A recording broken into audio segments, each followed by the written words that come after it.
ठीक है, तो पेपर में भी आएगा ये न्यूट्रिशन पार्ट में से एनिमल न्यूट्रिशन आएगा। तो न्यूट्रिशन इन एनिमल का फ्लो चार्ट आप देख रहे हो।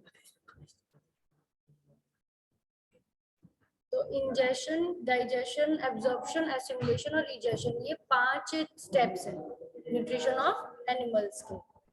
तो रिवीजन कर हो रहा है ये कम्युलेटिव टेस्ट के लिए। और 3 तरह के बेसिकली एनिमल न्यूट्रिशन होते हैं, होलोजोइक, सेप्रोफाइटिक और पैरासाइटिक। यहाँ सेप्रोफाइटिक लिखा हुआ है, फाइटिक होता है, PHY आएगा बीच में, सेप्रोफाइटिक। पैरासाइटिक की स्पेलिंग सही है, होलोजोइक की सही है। तो होलोजोइक का मीनिंग होता है taking solid food and break down it inside the body. अगर कोई ऑर्गेनिज्म फूड को, सॉलिड फूड को लेता है माउथ के अंदर और फिर उसको ब्रेक डाउन करता है एंजाइम्स की मदद से अपनी बॉडी के अंदर ही by various organs, various enzymes, तो उसको होलोजोइक तरह का न्यूट्रिशन करना बोलते हैं। सेकंड हो गया saprophytic, that means dead matter पे फीड करना, organism feeding on the dead matter, decaying matter, example fungi. Parasitic, parasite live outside the organism and can also live inside the organism, और वहीं से ही अपने होस्ट से ही nutrition पाते हैं। Example Cuscuta, ये बुक में ही दिए हुए हैं ये एग्जांपल, प्लांट पैरासाइट है कस्केटा। दूसरे बड़े ट्री के ऊपर ये जो क्या कहते हैं प्लांट है वो ग्रो करता है, और प्लांट पैरासाइट है ये। टिक्स जो होते हैं, ये जो ऐसे छोटे इंसेक्ट्स होते हैं जो कैटल्स को खाते, मतलब उनका खून चूसते हैं और पेट्स के लग जाते हैं, आपके पेट्स होंगे तो उनके ऊपर लग जाते हैं कीड़े, उनका ब्लड सक करने वाले, वो टिक्स होते हैं। कभी कभी बालों में ह्यूमंस के भी क्या हो जाती है, लाइस, वो भी क्या है, पैरासाइट है, जू जो सिर में से खून चूसती रहती है। न्यूट्रिशन में अमीबा का डायग्राम आपको पता होना चाहिए, कैसे वो सूडोपोडिया के थ्रू फूड को अंदर लेती है और फिर उसको डाइजेस्ट करती है। यानी कि ये भी न्यूट्रिशन, अमीबा कौन सा न्यूट्रिशन शो कर रही है, बॉडी के अंदर ही अपना, यानी सेल के अंदर ही अपना फूड को ब्रेक कर रही है, यानी होलो सॉलिड फूड इसने लिया था। Does the solid food particle ingested which react with the enzyme and digested? तो इट्स omnivore, प्लांट मटेरियल को भी डाइजेस्ट कर सकती है और एनिमल को भी। और अमीबा मूव किससे करती है, with the help of pseudopodia. Food vacuole बनता है और अनडाइजेस्टेड फूड लास्ट में वेस्ट वाल के थ्रू बाहर रिलीज हो जाता है। अब ह्यूमन बीइंग की न्यूट्रिशन की बात करें तो ह्यूमन डाइजेस्टिव सिस्टम के अंदर एलिमेंट्री कैनाल आती है एंड एसोसिएटेड डाइजेस्टिव ग्लैंड आते हैं। 2 चीजें आती हैं, एलिमेंट्री कैनाल जिसमें पूरे ऑर्गन्स हैं, माउथ से लेकर एनस तक जो पूरी ट्यूब है, उसके अंदर डिफरेंट डिफरेंट ऑर्गन्स हैं जो अलग अलग तरह के जूसेस रिलीज कर रहे हैं, तो उनको डाइजेस्ट करता है, उन सारे वो सारे जूसेस हेल्प करते हैं डाइजेस्ट करने में फूड को जो हम खाते हैं। एलिमेंट्री कैनाल के पार्ट्स अगर नाम लिखने को आए तो नंबर वाइज आप लिख सकते हो, माउथ, फिर ईसोफेगस यानी फूड पाइप, फिर स्टमक, फिर small intestine, large intestine and rectum and anus. इस तरीके से आपका क्या होगा, डाइजेस्टिव सिस्टम का एलिमेंट्री कैनाल। और फिर डाइजेस्टिव सिस्टम में माउथ में किस तरह से हर ऑर्गन में पर्टिकुलर डाइजेशन होता है, वो आप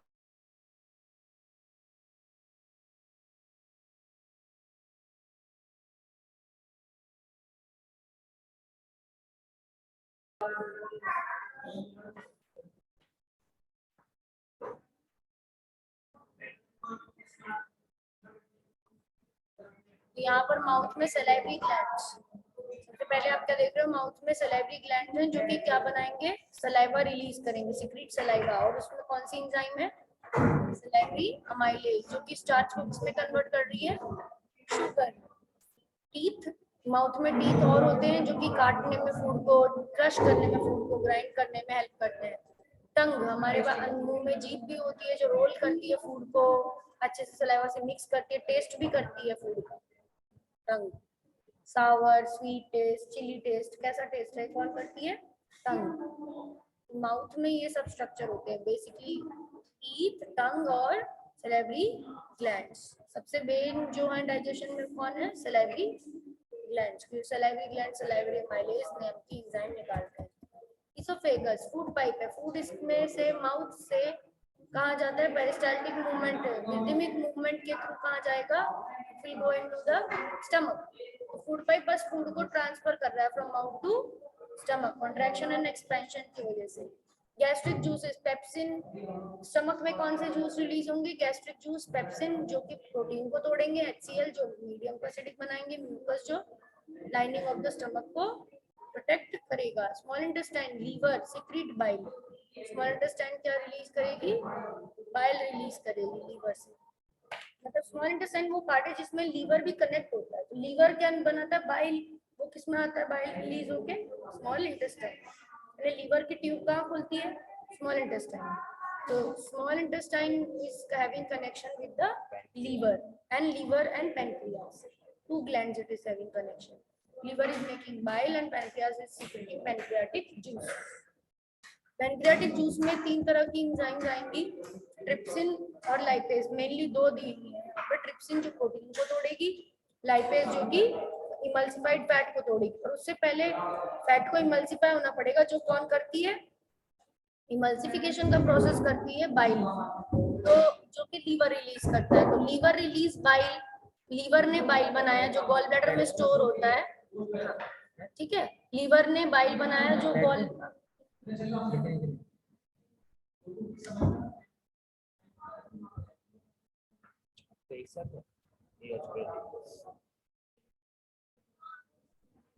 तो इसमें हमको लीवर में बाइल बनती है और वो गॉल ब्लैडर में स्टोर रहती है टेम्परेरी। उसका काम है इमल्सिफिकेशन ऑफ फैट। ठीक है, रेक्टम, एनस, ये पूरी एलिमेंट्री कैनाल का हो गया। स्मॉल इंटेस्टाइन के बाद क्या है? Large intestine. लार्ज इंटेस्टाइन के बाद रेक्टम, रेक्टम के बाद आई एनस। तो यहाँ तक समझ में आ रहा है आपको? Yes ma'am. ओके।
ये आपका एलिमेंट्री कैनाल भी हो गया। 7 पार्ट्स में दिखा रखा है।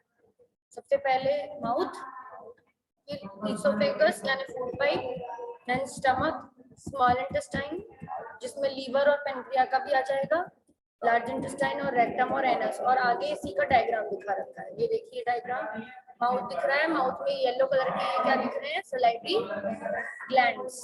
सलाइवरी ग्लैंड जो सलाइवा बना रहे हैं, जिनके अंदर एंजाइम है स्टार्च को तोड़ने वाली एंजाइम, सलाइवरी अमाइलेज। 3 तरह के ग्लैंड है, पैरोटिड ग्लैंड, सबलिंगुअल ग्लैंड, सब मैक्सिलरी ग्लैंड। एक लोअर जॉ में, एक अपर जॉ में और एक पैरोटिड। मैक्सिलरी बोलते सब मैंडिबुलर। तो यहाँ पर क्या हो गया? इसोफेगस, इसोफेगस क्या है? फूड पाइप है। माउथ में खाना वाना टूट गया, हमने चबा लिया, हमने उसे सलाइवा से मिक्स कर लिया, स्टार्च उसका माल्टोज में थोड़ा बहुत कन्वर्ट हो गया, अब गीला हो गया खाना, फूड पाइप के थ्रू कहाँ आएगा? It has to come, it has to pass through the food pipe, it has to move, food has to move through the food pipe and it has to come in the stomach. इधर आना पड़ेगा उसको खाने को। तो ऐसी movement food pipe में, ऐसी रिदमिक मतलब वेव जैसी मूवमेंट होती है, वेव जैसी, जो इस खाने को पुश कर करके कहाँ नीचे की तरफ भेजती रहती है, पास करती रहती है। इन मूवमेंट को क्या बोलते हैं? पेरिस्टाल्टिक मूवमेंट, पेरिस्टाल्टिक मूवमेंट्स, जो किसमें होती है? इसोफेगस में, और पूरी इंटेस्टाइन में होती है ये, क्योंकि खाने को लास्ट एनस तक भी पूरा उसमें से एब्जॉर्ब कर लिया न्यूट्रिशन, और वेस्ट कहाँ से रिलीज होगा? एनस में। तो पूरे इंटेस्टाइन में सब जगह जहां भी जाएगा, स्मॉल में लार्ज में, सब में क्या होगी? पेरिस्टाल्टिक मूवमेंट होंगी। Esophagus pass the food from mouth to stomach. Stomach के अंदर आप देख रहे हो डायग्राम में, स्टमक के नीचे एक और ऑर्गन है स्प्लीन, पर स्प्लीन का डाइजेशन में कोई रोल नहीं है, इम्यून सिस्टम में रोल है। तो ऊपर स्टमक होता है, नीचे स्प्लीन होता है, साइड में ही स्टमक के जस्ट ऊपर क्या होता है?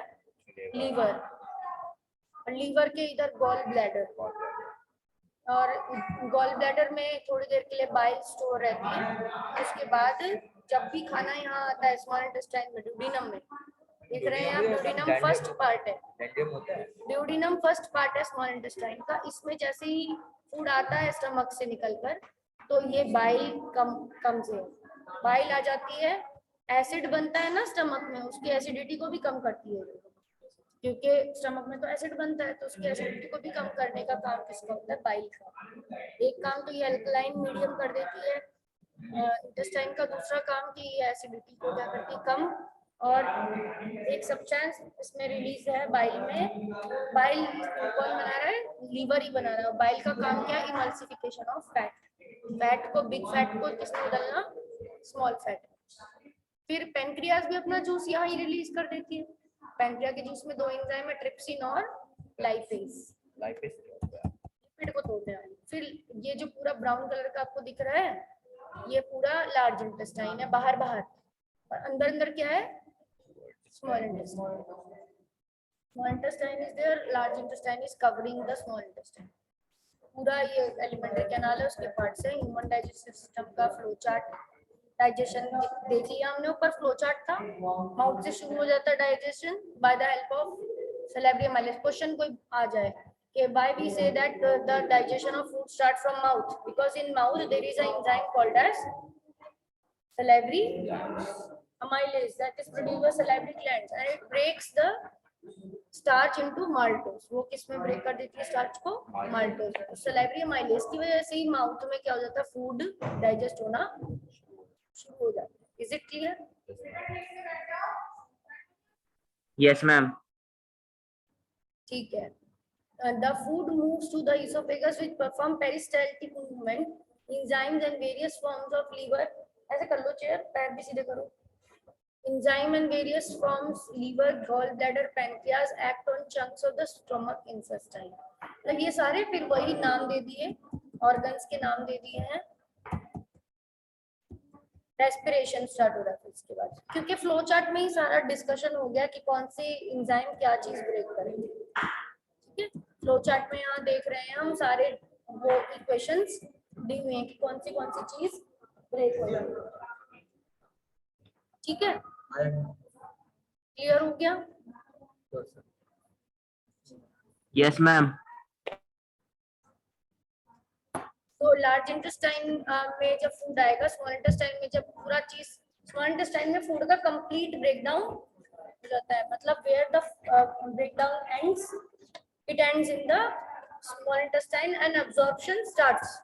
पूरा तरह से टूट चुका होगा और अब्जॉर्प्शन शुरू हो जाएगी किसमें? स्मॉल इंटेस्टाइन में, बिकॉज इसकी अंदर की मेम्ब्रेन में क्या होती है? Finger like projection called as villi that increase the surface area of absorption, क्योंकि उसका काम ही है कि उसमें बहुत सारी विली होगी स्मॉल इंटेस्टाइन में। कार्बोहाइड्रेट किसमें टूट जाएगा फाइनली? स्मॉल इंटेस्टाइन में ग्लूकोज में टूट जाएगा। फैट किसमें फाइनली टूट जाएगा? फैटी एसिड और ग्लिसरॉल, GLYCEROL। इसकी स्पेलिंग थोड़ी सी गलत है, ग्लिसरॉल होता है। क्या होता है? Glycerol, ROL। अब प्रोटीन किसमें टूटता है? अमाइनो एसिड में। तो ये सबसे छोटे छोटे फॉर्म है, ग्लूकोज से और कोई छोटा नहीं हो सकता शुगर। तो कार्बोहाइड्रेट फाइनली किसमें टूट गया? सारा कार्बोहाइड्रेट फूड में है, कार्बोहाइड्रेट भी है फूड में, प्रोटीन भी है और फैट भी है। इन सब ये पेप्सिन करता है। हाँ, पेप्सिन भी और ट्रिप्सिन। पेप्सिन करता है स्टमक में प्रोटीन को अमीनो एसिड्स में कन्वर्ट, और ट्रिप्सिन करता है इंटेस्टाइन में। ठीक है, तो ये सब इक्वेशंस पता होनी चाहिए डाइजेशन के लिए, आपको याद भी रखना है। पैंक्रियाटिक जूस में कौन सी दो एंजाइम का फ्लो चार्ट बता रखा है, ट्रिप्सिन और लाइपेज। ट्रिप्सिन और लाइपेज, पेप्सिन तो स्टमक की है, पैंक्रियाटिक जूस की बात कर रही हूँ। पैंक्रियाज में दो एंजाइम निकलेंगी, ट्रिप्सिन और लाइपेज। तो प्रोटीन को पेप्टोन्स में बदलना ट्रिप्सिन का काम है, और लाइपेज क्या करेगा, इमल्सिफाइड फैट को फैटी एसिड और ग्लिसरॉल में बदलेगा। ये इसके monomer gives the fatty acid and glycerol. Large fat globules convert into small fat globules by the action of bile juice emulsification. ये बहुत इंपॉर्टेंट है, ये बाइल का काम है कि बड़े बड़े फैट को, अगर इतना बड़ा मान लो, इतना बड़ा फैट का एक पूरा मॉलिक्यूल है, इस पे अगर लाइपेज काम करेगी, सॉरी लाइपेज से पहले बाइल काम करेगी, अगर इस पे BILE, तो बिग फैट का जो मॉलिक्यूल होगा बाइल की वजह से वो क्या हो जाएगा, छोटे छोटे छोटे में ब्रेक हो जाएगा। इस प्रोसेस को बोलते हैं, ये स्मॉल फैट बन जाएगा। क्या बन जाएगा, small fat, small fat molecule बन जाएंगे। पहले ये क्या था, बिग फैट मॉलिक्यूल्स। बिग, जब हम खाना खाते हैं उनमें बिग फैट मॉलिक्यूल्स ही होते हैं, जैसे हमने छोला भटूरा खाया, कुछ भी तेल की चीजें खाए, उसमें बिग फैट मॉलिक्यूल्स, तो उस पे बाइल एक्ट करेगी, लीवर ने बनाई है जो बाइल, वो एक्ट करेगी तो स्मॉल फैट में उसे कन्वर्ट कर देगी। इस प्रोसेस को क्या कहते हैं, इमल्सिफाइड फैट, इमल्सिफिकेशन। क्योंकि इसी के ऊपर बाकी आगे जाके लाइपेज काम कर सकती है, इमल्सिफाइड फैट के ऊपर। अब ये इमल्सिफाइड फैट है, छोटा छोटा ग्लोब्यूल्स, छोटे छोटे फैट के मॉलिक्यूल्स, इन पे कौन काम करेगा, लाइपेज। और किसमें फाइनली किसमें कन्वर्ट करेगा, फैटी एसिड और ग्लिसरॉल, ग्लूकोज नहीं, फैटी एसिड और ग्लिसरॉल। फैटी एसिड और ग्लिसरॉल में टूटेगा इमल्सिफाइड फैट।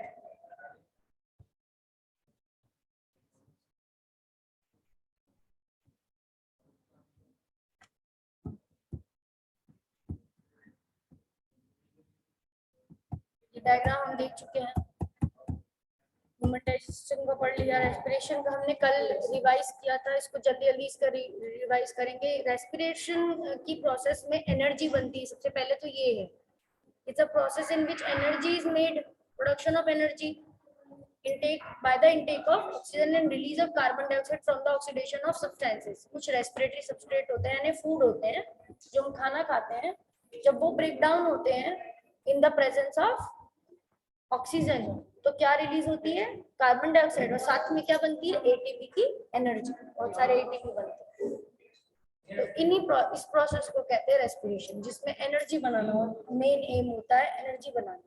फूड को ब्रेक करो, और सबसे ज्यादा एनर्जी कब बनती है, जब फूड किसके प्रेजेंस में ब्रेक हो रहा है, ऑक्सीजन की प्रेजेंस। कम कब बनती है, या तो बिल्कुल गायब हो ऑक्सीजन, हो ही ना, तब कम बनेगी एटीपी, या फिर हो तो कम, बहुत ही ज्यादा कमी पड़ रही है उसकी, लैक ऑफ ऑक्सीजन, जैसे कि लैक्टिक एसिड बनने की वो एक्सरसाइज करते हैं। तो ग्लूकोज किस तरीके से टूटेगा, ब्रेकडाउन ऑफ ग्लूकोज। देखो ग्लूकोज लिखा, उसका फॉर्मूला लिखा, उसके बाद एरो लगाया, साइटोप्लाज्म में टूटेगा, और वो पायरुविक एसिड में टूटेगा। 3 कार्बन के मॉलिक्यूल्स, 2 बनेंगे पायरुविक एसिड, क्योंकि ग्लूकोज 6 कार्बन का है, तो C3 एक में कम ऑक्सीजन जाएगा, अब एक में ब्रेक ऑफ हाँ, ऑक्सीजन जाएगा, उनमें से अगर मान लो एब्सेंस ऑफ ऑक्सीजन हो जाए, कंप्लीट एब्सेंस हो जाए, कार्बन डाइऑक्साइड, तो फिर ये बनेगी, इथेनॉल बनेगा और CO2। ये बनाती कौन है, ईस्ट बनाती है, ईस्ट फंगस बनाती है, अल्कोहल में कन्वर्ट कर देती है। और इनसफिशिएंट ऑक्सीजन, जब हमारे मसल्स में हम इतनी ज्यादा तेज तेज एक्सरसाइज कर रहे हैं कि जितनी हम सांस ले रहे हैं वो हमारी ब्रेथ छोटी हो रही है, तो कम ऑक्सीजन पहुंच रही है, लैक्टिक एसिड, तो लैक्टिक एसिड बनेगा। लैक ऑफ ऑक्सीजन में लैक्टिक एसिड जो मसल क्रैम्प भी करता है।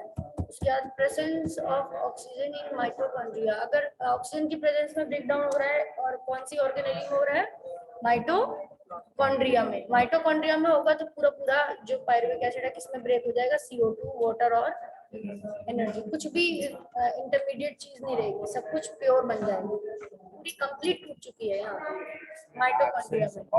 ऑक्सीजन में कार्बन डाइऑक्साइड भी निकलेगा। हाँ, इसमें इनसफिशिएंट ऑक्सीजन में एसिड निकलेगा, कार्बन डाइऑक्साइड नहीं निकलेगा, क्योंकि लैक्टिक एसिड भी 3 कार्बन का है, पायरुविक एसिड भी 3 कार्बन का, और इथेनॉल 2 कार्बन का है साथ में, इसीलिए CO2 निकलता है 3 कार्बन को बैलेंस करने के लिए, और ये 6 के 6 CO2 निकलेंगे जो ग्लूकोज में, ठीक है।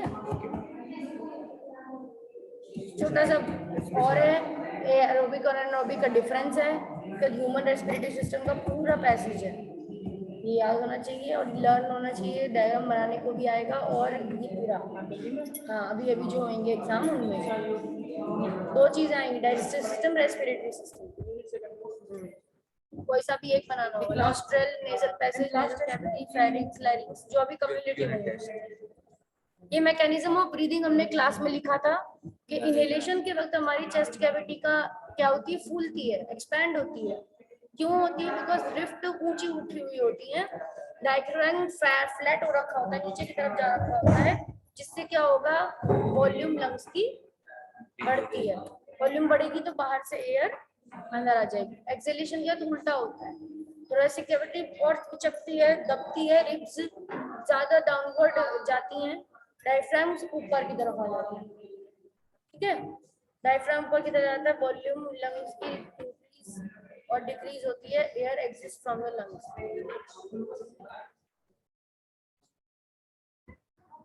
बस इतना ही है,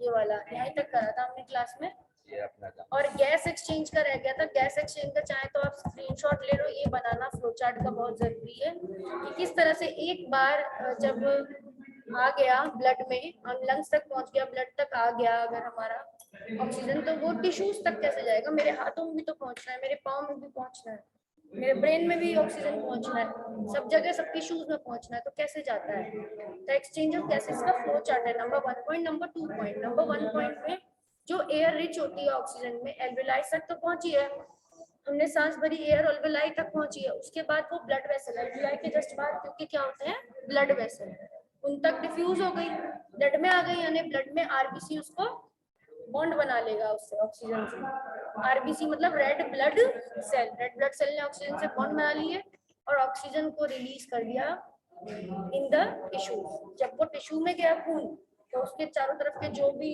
टिश्यूज थे, सेल्स थे, ग्रुप ऑफ सेल्स को बोलते हैं टिश्यूज, तो चाहे हैंड में आया, चाहे पैर में आया, चाहे कहीं पे भी आया हो हमारा आरबीसी, वहां पे वो ऑक्सीजन को रिलीज कर देता है। फिर उल्टा प्रोसेस होता है CO2, जब टिश्यूज, नॉन टिश्यूज या तो CO2 sent out through nostrils, CO2 कैसे निकले, मतलब CO2 टिश्यूज में तो है, पर वो नोस्ट्रिल तक कैसे पहुंचेगी, पूरा फ्लो चार्ट है, जैसे यहाँ एल्वेलाइज से कहाँ पहुंची थी, टिश्यूज में, ऐसे टिश्यूज में तो CO2 अभी है, क्योंकि टिश्यूज अगर बार बार ऑक्सीजन ले रहे हैं, ब्रेक डाउन करके क्या बना रहे होंगे, रेस्पिरेशन कर करके CO2, भी हमने देखा 3 तरह से कर सकते हैं, लैक ऑफ ऑक्सीजन, इनसफिशिएंट और प्रेजेंस, तो अगर प्रेजेंस कर रहे हैं तो प्योरली क्या बन रहा होगा, CO2 बन रहा होगा, उसको रिलीज करेंगे ब्लड में, ब्लड से फिर डिजोल्व ब्लड में हो जाएगी CO2, और blood capillaries in the alveoli, blood capillaries जो एल्वेलाई में उनमें डिफ्यूज होगी, फिर ब्लड में आई, ब्लड से कैपिलरीज में डिफ्यूज हुई, कैपिलरी से एल्वेलाई में डिफ्यूज हुई, छोटे एयर बैग्स में, और फिर वो नॉस्ट्रल से बाहर हुई। टेरेस्ट्रियल ऑर्गेनिज्म वहाँ एटमॉस्फेयर से लेते हैं ऑक्सीजन, बट एक्वेटिक ऑर्गेनिज्म किससे लेते हैं, पानी से, पानी में मछली जो है रहती है, वो पानी में ही जो घुली हुई ऑक्सीजन होती है, डिसॉल्व्ड ऑक्सीजन वाटर में, उसी को अपने गॉल ब्लैडर नहीं, उसको उससे गिल्स से लेते हैं, ठीक है। तो स्टोमेटा, प्लांट के पार्ट्स, प्लांट के हर पार्ट अपने लिए खुद रेस्पिरेशन करते हैं, जिसकी लीव्स में जो स्टोमेटा है वो अपने लिए खुद एक्सचेंज करा लेते हैं, जो लेंटिसेल्स है स्टेम में, वो अपने लिए खुद वो ऐसे स्टेम में पोर हैं, वुड की भी बन जाएगी तब भी वो पोर रहेंगे स्टेम में, लेंटी सेल्स यहाँ पर दिया हुआ है, stomata in leaves, lenticels in stem, और जनरल रूट सरफेस, और रूट की सारी सरफेस बस हो गया, बस हो गया। तो with this I am ending the class here, this is the whole respiration. Ma'am ये PDF आप ग्रुप पे सेंड कर सकती हो? हाँ मैं कर दूंगी सेंड।